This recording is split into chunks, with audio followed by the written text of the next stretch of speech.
पिछले भाग में आपने देखा कि रक्षा कमला को पुरानी हवेली में ले जाती है जहां पर उसे पन्ना मिलती है।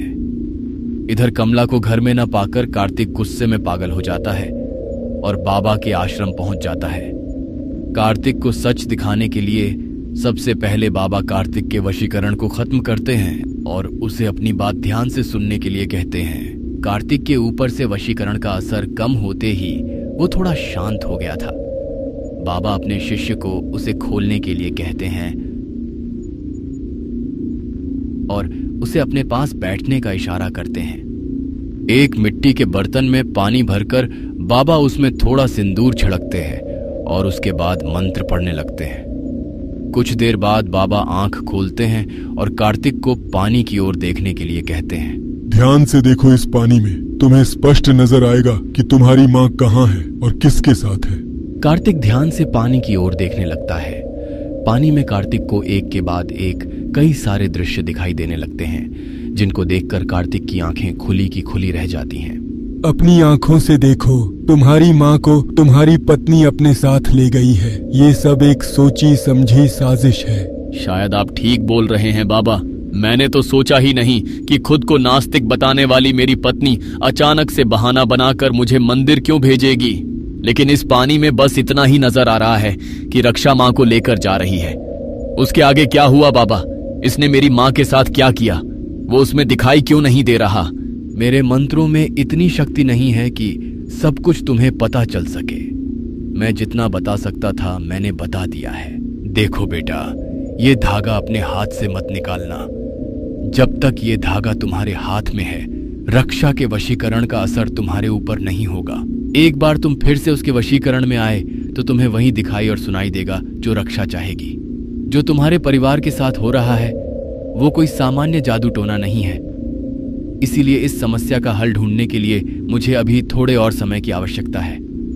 तब तक तुम वापस जाओ और अपनी पत्नी के साथ प्रेम से रहने की कोशिश करो। प्रेम से ही जीत सकते हो तुम उसे, वरना उसकी शक्तियों का मुकाबला करने की क्षमता तो इस समय मेरे अंदर भी नहीं है। तुम समझ रहे हो ना कार्तिक, मैं क्या कह रहा हूं? तुम्हारी माँ की जान उस रक्षा के हाथ में है। उसे इस बात की जरा भी भनक न लगने पाए कि तुम उसकी सच्चाई जान गए हो, नहीं तो तुम्हारी माँ और तुम्हारी दोनों की जान खतरे में आ सकती है। जब मैं जान ही गया हूं कि मेरी पत्नी ही ये सब कर रही है तो मैं सीधा पुलिस के पास जाऊंगा और इसे सलाखों के पीछे पहुंचवा दूंगा। पुलिस के सामने तो मुर्दे भी बोल पड़ते हैं। तुम्हारी पत्नी अकेली नहीं है। अपनी माँ से पन्ना डायन की कहानी सुनी है ना तुमने? अपनी हवेली का इतिहास तो तुम जानते ही हो। वो पन्ना लौट आई है और मुझे पूरा यकीन है कि तुम्हारी पत्नी रक्षा और पन्ना दोनों एक ही सिक्के के दो पहलू हैं। तुम्हारे परिवार के खिलाफ दोनों मिलकर कोई बहुत बड़ा षड्यंत्र रच रही है। रक्षा को पुलिस के हवाले करने से कोई फायदा नहीं होगा। वो पन्ना अब तक पता नहीं तुम्हारी माँ को कहाँ ले गई होगी। तुम्हारी माँ की जान पन्ना के हाथों में है, इसलिए हमें अपना हर कदम फूंक फूंक कर रखना होगा। ठीक है बाबा, जैसा आप कहें। मैं इस बात का ध्यान रखूंगा कि रक्षा को कुछ भी पता ना चले। बाबा के कहने पर कार्तिक वापस अपने घर लौट जाता है। घर पहुंचने पर कार्तिक, कुछ पता चला माँ का? नहीं रक्षा, अभी तक कुछ पता नहीं चला। मैं अपनी तरफ से पूरी कोशिश कर रहा हूँ। क्या कहा उन बाबा ने? माँ उनसे मिलने गई थी क्या? नहीं, बाबा ने कहा उन्हें माँ के बारे में कुछ नहीं पता। वो हमारे कुलगुरु हैं। माँ बस ग्रह शांति के लिए उनसे मिलने गई थी। शांत हो जाओ कार्तिक, सब ठीक हो जाएगा। कुछ नहीं होगा तुम्हारी माँ को। पता नहीं किसकी काली नजर लग गई हमारे परिवार को। हम तो सबकी नजरों से दूर अपने पास्ट यानी कि अपनी पुश्तैनी हवेली को भी पीछे छोड़कर यहाँ अकेले में आकर रहने लगे थे। लेकिन बदनसीबी ने हमारा यहाँ भी पीछा नहीं छोड़ा। तुम खुद को दोष मत दो कार्तिक, इसमें तुम्हारा कोई भी दोष नहीं है। जिस काली छाया की बात तुम कर रहे हो ना, वह कोई और नहीं, मैं ही हूँ। मैं ही हूँ वो जिसने तुम्हारे परिवार की जड़ों को खोखला कर दिया। मैं समझ ही नहीं पाई कि मैं पन्ना माँ के कहने पर क्या करने जा रही हूँ। तुम और तुम्हारी माँ, उनका तो इन सब से कोई लेना देना ही नहीं था। तुम्हारी मासूमियत का फायदा उठाया है मैंने, और मेरी मासूमियत को अपनी जंग के लिए पन्ना माँ ने मोहरा बनाया। बचपन से बार बार मुझे यही ख्याल सताता था कि आखिर मेरे जैसी अनाथ को कोई ऐसी औरत जिसे सारी दुनिया डायन कहती है, पाल पोस कर क्यों बड़ा करेगी। लेकिन अब मुझे सब साफ साफ समझ में आ रहा है। मुझे समझ में आ रहा है कि क्यों उन्होंने मेरे जैसी अनाथ बच्ची को पाल पोस कर बड़ा किया था। उन्होंने मुझे पाला ही इसलिए था ताकि समय आने पर वो मेरा उपयोग कर सके। वह जानती थी कि जो लड़ाई वह लड़ रही हैं, उसमें उन्हें कभी न कभी किसी साथी की जरूरत जरूर पड़ेगी। इसलिए उन्होंने बचपन से मुझे स्कूल कॉलेज भेजने की बजाय तंत्र मंत्र और अघोर शास्त्र की शिक्षा दी। अगर वह मेरा भला चाहती तो मुझे अच्छी शिक्षा देती, ना कि तंत्र मंत्र सिखाती। लेकिन मेरी आंखों पर उनके प्यार का पर्दा पड़ गया था। तुमसे शादी करने के बाद मैंने जाना अपना परिवार और अपनों का होना क्या होता है, सच्चाई के साथ जीने में कितना सुकून है, और सबसे बड़ी बात, सच्चा प्यार क्या होता है, ये मैंने तुम्हारी आंखों में महसूस किया। तुमसे शादी के बाद मैंने पाया कि कितनी खोखली थी मेरी जिंदगी आज तक। मैं तुमसे बहुत प्यार करती हूँ कार्तिक। मुझे अपनी अंधेरी और काली दुनिया में वापसी नहीं करनी। अब मैं तुम्हारे साथ तुम्हारी इस रंगीन दुनिया में जीना चाहती हूँ। मुझे माफ कर दो। मैं माँ को उस हवेली में नहीं ले जाना चाहती थी, लेकिन पन्ना माँ ने मुझसे तुम्हारी जान के बदले माँ की जान का सौदा किया था, इसलिए मुझे उन्हें पन्ना माँ को सौंपना पड़ा। रक्षा कार्तिक के गले लगाकर मन ही मन पिछली बातें सोचकर आंसू बहा रही थी। दूसरी ओर कार्तिक भी रक्षा के गले लगा जरूर था, लेकिन उसके मन में भी एक तूफान आया हुआ था। कितना प्यार किया रक्षा मैंने तुम्हें, सारी दुनिया से लड़कर तुमसे शादी की। कभी तुम्हारे अतीत वर्तमान किसी के बारे में जानने की कोशिश तक नहीं की। मुझे यकीन था तुम्हारा अतीत चाहे जो भी हो, लेकिन तुम्हारा वर्तमान गलत नहीं हो सकता। लेकिन तुमने मुझे गलत साबित कर दिया रक्षा। तुमने मुझसे शादी सिर्फ इसलिए की ताकि तुम मेरे खानदान को बर्बाद कर सको। वो तो अच्छा हुआ कि मैं बाबा के पास गया और उन्होंने मुझे तुम्हारी सच्चाई दिखा दी, वरना मैं तो सारी उम्र आंखों पर झूठ का पर्दा लगाकर ही घूमता रहता। मुझे कभी पता ही नहीं चलता कि मेरी पत्नी के रूप में रह रही औरत कोई औरत नहीं बल्कि एक डायन है। दादाजी से सुना था कि डायन अपने खुद के बच्चों को भी खा जाती है। वो शायद सच ही कहते थे। तुमने भी वही काम करके दिखाया है। जिस माँ ने तुम्हें अपनी बेटी की तरह प्यार दिया, उसे ही उस पन्ना डायन के हाथों सौंप आई तुम। और अब तुम्हारा अगला और आखिरी निशाना मैं हूं, मैं जानता हूं।